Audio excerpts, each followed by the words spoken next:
সভাপতি এবং আজকের যারা শুনছেন, আপনারা ইতিমধ্যে জেনেছেন সীমান্ত হত্যা এবং অবৈধ পুশিন বন্ধ করার প্রতিবাদে মুক্তি কাউন্সিল এই প্রতিবাদের সমাবেশের আয়োজন করেছে।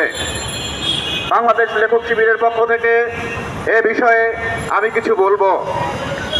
আপনারা বেশ কিছুদিন ধরে দেখছেন কিভাবে এই রাষ্ট্রের বিরুদ্ধে বাংলাদেশ রাষ্ট্রকে তার রাষ্ট্রের বিরুদ্ধে চক্রান্ত করার জন্য ভারতের মোদী সরকারের বিএসএফ অবৈধভাবে বাংলাদেশে পুশিন করছেন।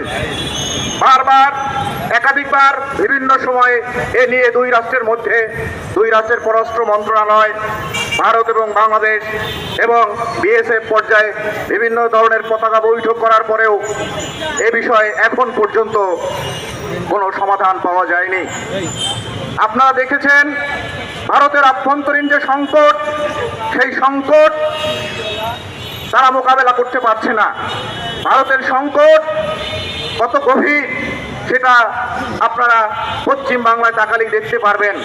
এই পশ্চিম বাংলার যে নতুন ফ্যাসিস্ট সরকার, হিন্দুত্ববাদী বিজেপি নিয়ন্ত্রিত যে সরকার, সেখানে মানুষের উপরে যে নিপীড়ন করছেন এবং তারাই আসার পরে বাংলাদেশ রাষ্ট্রের বিরুদ্ধে নতুন করে চক্রান্ত শুরু করেছেন এবং ধর্মের নামে ওখানে যে বিষবাষ্প ছড়িয়ে দিচ্ছেন, সেই ধর্মের বিষবাষ্প কিন্তু বাংলাদেশেও ছড়িয়ে পড়ছেন এবং এখানেও কিন্তু এক ধরনের উগ্রবাদী সাম্প্রদায়িক রাজনীতি ফুসে উঠছে ভারতের বিরুদ্ধে। আমাদের মনে রাখতে হবে, ফেলানি হত্যা কিন্তু আমরা ভুলে যাইনি। একদিকে বলবেন আমরা বন্ধু রাষ্ট্র, আবার প্রতিদিন পাখির মতো গুলি করে আমাদের মারবেন, আমরা এটা মেনে নেব না। বাংলাদেশের জনগণ সেটা মেনে নেয়নি। গত 17 বছরে ভারতীয় সরকার কর্তৃক যে পুতুল সরকার প্রতিষ্ঠা হয়েছিল, তাকে এদেশের মানুষ গণ অভ্যুত্থানের মাধ্যমে তাড়িয়ে দিয়েছে, তার শাসন ব্যবস্থাকে ভেঙে ফেলেছে এবং বাংলাদেশের সেনাবাহিনী, বাংলাদেশের নৌবাহিনী, বাংলাদেশের বিমান বাহিনী এগুলো পরিচালিত হইত ভারত সরকারের দ্বারা।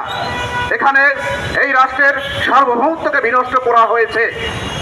আজকের বিজেপির যে বাহিনী তারা মোকাবেলা করছে, সীমান্তে তারা প্রতিরোধ করে চলছে এবং সেই সীমান্ত রক্ষা বাহিনীর সঙ্গে যোগ দিয়েছে আমাদের এদেশের তরুণ সমাজ।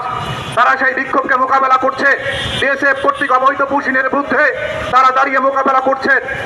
আসুন আজকের এই বাংলাদেশে রাজনৈতিকভাবে সচেতন হয়ে বাংলাদেশের নতুন বাংলাদেশ গড়ার প্রত্যয় নিয়ে গণপ্রতিরক্ষা গড়ে তুলতে হবে। গণপ্রতিরক্ষা ছাড়া ভারতের মতো একটা ফ্যাসিস্ট সরকারকে মোকাবেলা সম্ভব নয়। আসুন আমাদের রাষ্ট্রকে আমাদের গঠন করতে হবে। যত প্রকার ফ্যাসিস্ট সরকার তাড়িয়ে দেওয়ার পরে ভারত সরকার তারা বারবার চক্রান্ত করছেন।